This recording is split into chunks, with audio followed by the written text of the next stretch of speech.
जय माता रानी दोस्तों, मैं नीता विक्रम चैनल में आपका स्वागत करती हूँ। माता रानी के नाम का जयकारा लगाएं। कमेंट सेक्शन में जय माता रानी, हर हर महादेव अवश्य लिखिए।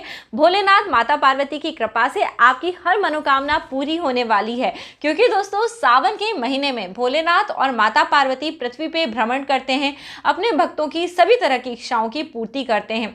जो भी भक्त अपने अहंकार को त्याग के सच्चे भक्ति भाव के साथ भोलेनाथ माता पार्वती की शरण में जाते हैं, धन धान्य सुख सौभाग्य आरोग्य हर तरह का आशीर्वाद भोलेनाथ और माता पार्वती की कृपा से आपको प्राप्त हो जाता है। जी हाँ दोस्तों, सावन के महीने में भोलेनाथ की कृपा आपको अवश्य प्राप्त होगी। बस आपको भोलेनाथ का जब तब पूजन और ध्यान करना है। आज दोस्तों हम बात करने वाले हैं सावन की तीज के बारे में, जिसे सावन की तीज भी कहा जाता है, श्रावणी तीज कहा जाता है और हरियाली तीज कहा जाता है। दोस्तों तृतीया तिथि माता पार्वती की परम प्रिय तिथि है। इसी दिन माता पार्वती को भोलेनाथ से विवाह का वरदान प्राप्त हुआ था, इसलिए यह दिन विशेष तौर पे जो भी लोग अपने जीवन में सुख सौभाग्य चाहते हैं उन्हें भोलेनाथ और माता पार्वती का पूजन करना है। साथ ही साथ दोस्तों मेहंदी का एक ऐसा अचूक उपाय जो आज तक आपने नहीं सुना होगा, जिसके करने से आपके जीवन में सुख सौभाग्य धन वृद्धि हर तरह की मनोकामना या इच्छा की पूर्ति अवश्य होगी। यह उपाय करने से आपके जीवन में सुख सौभाग्य बढ़ जाएगा। तो दोस्तों जल्दी से नीता विक्रम चैनल सब्सक्राइब करिए, वीडियो के नीचे बने हुए लाल रंग के सब्सक्राइब के बटन को प्रेस करिए और बाजू बनी हुई घंटी और बेल के आइकन को प्रेस करिए। इससे आपको व्रत त्योहारों संबंधी सभी जानकारियां निःशुल्क प्राप्त होंगी, जिससे कि पूजा पाठ में आपसे कोई गलती नहीं होगी और आपको अपनी पूजा का पूरा पुण्य फल प्राप्त होगा। आज का वीडियो यदि पसंद आता है तो इसे लाइक कर लीजिए, फैमिली फ्रेंड्स में सबके साथ शेयर करिए। जी हाँ दोस्तों, पूजा पाठ की बातें जितने ज्यादा लोगों के साथ आप बांटेंगे उतना ही आपको पुण्य फल की प्राप्ति होगी। जल्दी से जान लेते हैं दोस्तों इस साल सावन की तीज, श्रावणी तीज या फिर हरियाली तीज कब है। 23 जुलाई 2020 की तारीख को सावन की तीज मनाई जाएगी। इस दिन को दोस्तों हरियाली तीज भी कहा जाता है। सावन शुक्ल पक्ष की तृतीया तिथि है, जिसे माँ गौरी की परम प्रिय तिथि बताया गया है। दोस्तों सावन की तीज में विशेष क्या होता है? सावन की तीज में सभी विवाहित स्त्रियां या शादीशुदा स्त्रियां सौंदर्य वर्धन के लिए जो भी साज श्रृंगार है वो करती हैं। महत्वपूर्ण रूप से हरे रंग की मेहंदी ज़रूर लगाती हैं। जी हाँ दोस्तों, मेहंदी का अपना विशेष महत्व होता है सावन में। सावन में मेहंदी लगाने से जीवन के दुर्भाग्य का नाश होता है। ऐसा कहते हैं जब आपके हाथ में रची हुई मेहंदी धीरे धीरे हल्की पड़ने लगती है तो आपके दुर्भाग्य को भी ले जाती है। सावन में मेहंदी लगाने से आपके शरीर में शीतलता आती है, आपके शरीर में ठंडक आती है, जिससे आपको क्रोध नहीं आता और सावन में करी हुई तपस्या का पूर्ण फल आपको प्राप्त हो जाता है। दोस्तों मेहंदी हरे रंग का प्रयोग करने से आपको प्रकृति सम्मत गुणों का आशीर्वाद मिलता है, जीवन में सुख सौभाग्य बढ़ता है और दारिद्रता का नाश होता है। जो लोग भी जानते होंगे, बहुत सारे लोग इस चीज़ को जो हरियाली तीज मनाते हैं इसे छोटी तीज भी कहा जाता है, क्योंकि दोस्तों इसके बाद कजरी तीज आती है जिसे बड़ी तीज कहते हैं और उसके बाद हरतालिका तीज आती है। स्त्रियां तीज का व्रत रख के अपने पति की दीर्घ आयु का आशीर्वाद भोलेनाथ शिव शंकर से मांगती हैं। तो दोस्तों छोटी तीज यानी हरियाली तीज के दिन पे यदि आप व्रत उपवास करती हैं तो आपको निर्जला व्रत उपवास करके भोलेनाथ माता पार्वती का पूजन करना है। पूजन की वही विधि रहने वाली है जैसा कि आप हरतालिका तीज या किसी और तीज में पूजन का करती हैं। आपको सुबह से निर्जला उपवास रहना है। भोलेनाथ के सामने सुबह अपनी पूजा का संकल्प ले लें, हाथ में थोड़े से अक्षत सफेद रंग के पुष्प लें, भोलेनाथ का पूजन अर्चन करें। दिन भर मन को प्रसन्न चित्त रखें और 7 श्रृंगार करें। जी हाँ दोस्तों, 16 श्रृंगार करने से स्त्रियां सुंदर दिखती हैं, साथ ही साथ उनके मन में अजीब सा खुशी का भाव उत्पन्न होता है, जिससे उनकी घर गृहस्थी में सौभाग्य आता है। जी हाँ दोस्तों, आपको ये काम करने हैं जिससे कि आपका तीज का, छोटी तीज का व्रत सफल हो जाए। विशेष तौर पे इस दिन पे स्त्रियां झूला झूलती हैं। जी हाँ दोस्तों, झूला झूलने से भी आपके मन में अच्छे विचार आते हैं, आपके जीवन से दुख और दारिद्रता का नाश होता है। पेड़ों पे झूले डाले जाते हैं जिन्हें झूलने के साथ ही साथ स्त्रियों के जीवन में सुख सौभाग्य आता है। कई कई जगह इस दिन पे शिव पार्वती का जुलूस निकाला जाता है। मध्य प्रदेश, छत्तीसगढ़, राजस्थान, इस तरह उत्तर भारत के कई क्षेत्र हैं जहाँ पे हरियाली तीज का त्यौहार मनाया जाता है। स्त्रियां बहुत सुंदर तरीके से सजती हैं, भोलेनाथ का और माता गौरी का पूजन करती हैं और उसके बाद जुलूस निकालते हैं और उन्हें सिराने ले जाते हैं। इस तरह से तो दोस्तों पूजा पाठ की यह विशेष जानकारी हो गई। आपसे जैसा भी पूजन करते बने आप इस दिन पे पूजन ज़रूर करिए और सबसे महत्वपूर्ण बात, अपने हाथों में मेहंदी अवश्य लगाइए। मेहंदी लगाने से जैसा कि मैंने बताया आपका दुर्भाग्य दूर होता है और जितने भी आपके शरीर में इस समय कष्ट इत्यादि चल रहे हैं उनका भी नाश होता है। मेहंदी के औषधीय गुणों से आपके रोगों का भी नाश होता है। तो आप अच्छी बिना केमिकल वाली मेहंदी, जो हरी मेहंदी होती है, उसे घोलें और हाथ में लगाएं। हरियाणा आदि कई ऐसी जगह हैं जहां पे मेहंदी लगाई जाती है। और साथ ही साथ जब किसी लड़की की नई नई शादी होती है, उसके मायके से नए कपड़े आते हैं, श्रृंगार का पूरा सामान आता है, मेहंदी आती है जिसे लड़की पहनती है और तैयार होती है, इसे सावनी कहा जाता है। या फिर लड़की अपने यदि मायके जाती है तो यही सामान ससुराल पक्ष की तरफ से तब लड़की के मायके में आता है। तो दोस्तों ये ज़रूरी नहीं है कि केवल मायके से ही सामान आएगा, ससुराल पक्ष की तरफ से भी हरी साड़ी, हरी चूड़ी, मेहंदी, बिछिए, पायल, ये सभी सामान आता है जिसे सावनी कहते हैं। और सावन के माह में स्त्री इन सभी चीज़ों को पहन के सुशोभित होती हैं।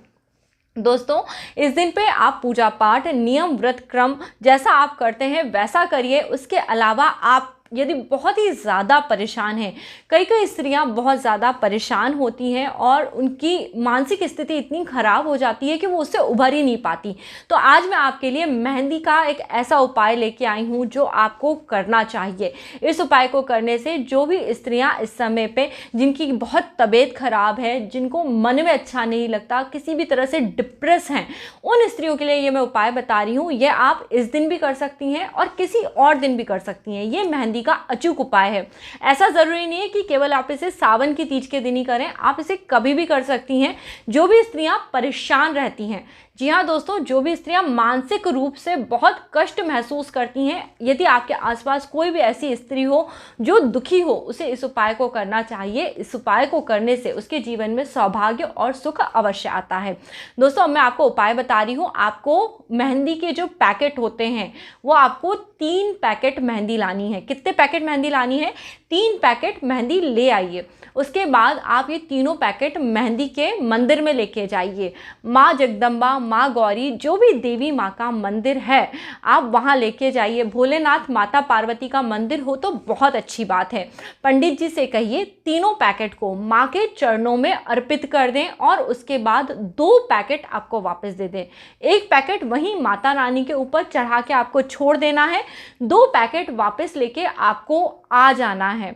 इसके बाद जब आप अपने घर आ जाएंगे तब आपके घर में जो भी कोई काम करने वाली कोई बाई हो, कोई जो ऐसी स्त्री जो गरीब हो, जो काम करती हैं आपको, या कोई भीख मांगने वाली भी आपको कोई स्त्री मिल जाए तो आप उसे ये पैकेट दे दीजिए। आप उनकी गोदी में दोनों पैकेट डाल दीजिए और उसके बाद आप उनसे 1 पैकेट वापस अपने पास ले लीजिए। जी हाँ दोस्तों, ये 1 पैकेट आप वापस ले लीजिए और घर पे जो भी स्त्री बहुत ही ज़्यादा मानसिक रूप से दुखी है, किसी तरह का परेशानी है, आपको लगता है कोई भी उन्हें परेशानी है, तो ये जो मेहंदी है जिसपे माता रानी का आशीर्वाद है और एक और स्त्री का आशीर्वाद है, ये मेहंदी आप उन स्त्री के हाथों में लगाइए। अवश्य ही उनके जीवन में एक बहुत बड़ा बदलाव होगा और सुख सौभाग्य आएगा। जी हाँ दोस्तों, कई बार हमारे इस तरह के कुछ कर्म प्रारब्ध रहते हैं जिनके कारण जीवन में सुख और सौभाग्य नहीं मिलता। इस उपाय को करने से जो स्त्रियां बहुत ज़्यादा परेशान हैं उनके जीवन में कुछ अच्छा होगा, कुछ सुख सौभाग्य आएगा, जीवन में कुछ ना कुछ आपको पॉजिटिविटी ज़रूर आएगी। जी हाँ दोस्तों, ये उपाय आपकी लाइफ की नेगेटिविटी को दूर करेगा। जो लोग बहुत परेशान हैं उन्हें इस उपाय को करने से ज़रूर राहत मिलेगी। तो दोस्तों सावन के महीने में अपने जीवन को हरा भरा बनाने के लिए अच्छे सुंदर हरे रंग के वस्त्र पहनिए, हरी चूड़ियाँ पहनिए और माता रानी का जयकारा अवश्य लगाइए। प्रतिदिन माँ गौरी के सामने प्रार्थना करिए, आपने जो भी मुझे दिया है मैं उससे बहुत प्रसन्न हूँ। अपने जीवन में दोस्तों प्रसन्नता और खुशी बना के रखने से ज़्यादा और कोई अच्छी बात नहीं होती। इसे ही कहते हैं जीवन में सुख सौभाग्य भोगना और हरियाली का उत्सव मनाना। इसी तरह माता गौरी और पार्वती जी का ध्यान करते हुए आपको हरियाली तीज का व्रत रखना चाहिए। हरियाली तीज का व्रत करने वाली या हरियाली तीज की पूजा करने वाली स्त्रियों के जीवन में संतान सुख आता है, पति की दीर्घ आयु होती है। आप सब ने ही हरतालिका तीज के व्रत की कहानी पढ़ी होगी, उसी को आप हरियाली तीज के व्रत में भी सुन सकते हैं। तीज की ये कहानी सुनने और कहने से भोलेनाथ माता पार्वती का आशीर्वाद आपको प्राप्त होता है। अब ये कहानी मैं आपको भी सुना देती हूँ। दोस्तों, सुबह के समय स्नान इत्यादि करने के बाद आपने व्रत रखा हुआ होता है, परंतु जब शाम में आप पूजन करें उसके पहले भी ध्यान रखें आप स्नान कर लें। फिर स्नान के बाद तैयार होकर भोलेनाथ का स्मरण पूजन इत्यादि आपको करना चाहिए। अपने हाथ में सफेद रंग के पुष्प और अक्षत ले लें और हरियाली तीज की पौराणिक कथा का श्रवण करें। शिवजी कहते हैं, हे पार्वती, बहुत समय पहले तुमने हिमालय पर मुझे वर के रूप में पाने के लिए घोर तप किया था। इस दौरान तुमने अन्न जल त्याग कर सूखे पत्ते चबाकर दिन व्यतीत करे थे। किसी भी मौसम की परवाह किए बिना तुमने निरंतर तप किया। तुम्हारी इस स्थिति को देखकर तुम्हारे पिता बहुत दुखी हुए। ऐसी स्थिति में नारद जी तुम्हारे घर पधारे। जब तुम्हारे पिता ने नारद जी से उनके आगमन का कारण पूछा तो नारद जी बोले, हे गिरिराज, मैं भगवान विष्णु के भेजने पर यहाँ आया हूँ। आपकी कन्या के घोर तप से प्रसन्न होकर उन्होंने उन्हें विवाह का प्रस्ताव भेजा है। इस बारे में आपकी क्या राय है, वह बताइए। नारद जी की बात सुनकर पर्वतराज अति प्रसन्नता के साथ बोले, हे नारद जी, यदि स्वयं भगवान विष्णु मेरी कन्या से विवाह करना चाहते हैं तो इससे बड़ी और कोई बात क्या होगी। मैं इस विवाह के लिए तैयार हूँ। फिर शिवजी पार्वती जी से कहते हैं, तुम्हारे पिता की स्वीकृति पाकर नारद जी विष्णु जी के पास गए और यह शुभ समाचार उन्हें सुनाया। लेकिन जब तुम्हें इस विवाह के बारे में पता चला तो तुम्हें बहुत दुख हुआ। तुम मुझे यानी कैलाशपति शिव को पाने के लिए अपने मन में प्रण कर चुकी थी और मुझे मन ही मन अपना पति मान चुकी थी। तुमने अपने व्याकुल मन की बात को अपनी सहेली को बताया। तुम्हारी सहेली ने तुम्हें सुझाव दिया कि तुम्हें एक घनघोर वन में ले जाकर छुपा देगी, जहां रहकर तुम शिवजी को प्राप्त करने के लिए साधना कर पाओ। इसके बाद तुम्हारे पिता तुम्हें घर में न पाकर बड़े चिंतित दुखी हुए। वह सोचने लगे कि यदि विष्णु जी बारात लेकर आ गए और तुम घर में ना मिली तो क्या होगा। उन्होंने तुम्हारी खोज में धरती पाताल एक करवा दिए, लेकिन तुम्हें ढूंढ नहीं पाए। तुम वन में एक गुफा के भीतर मेरी आराधना में लीन थी। भाद्रपद तृतीया को तुमने रेत से एक शिवलिंग का निर्माण कर मेरी आराधना की, जिससे प्रसन्न होकर तुम्हारी मनोकामना पूर्ण की। इसके बाद तुमने अपने पिता से कहा, पिताजी, मैं अपने जीवन का लंबा सा समय भगवान शिव की तपस्या में बिताया है और भगवान शिव ने मेरी तपस्या से प्रसन्न होकर मुझे स्वीकार कर लिया है। अब मैं आपके साथ एक ही शर्त पर घर चलूंगी कि आप मेरा विवाह शिवजी के साथ कराएंगे।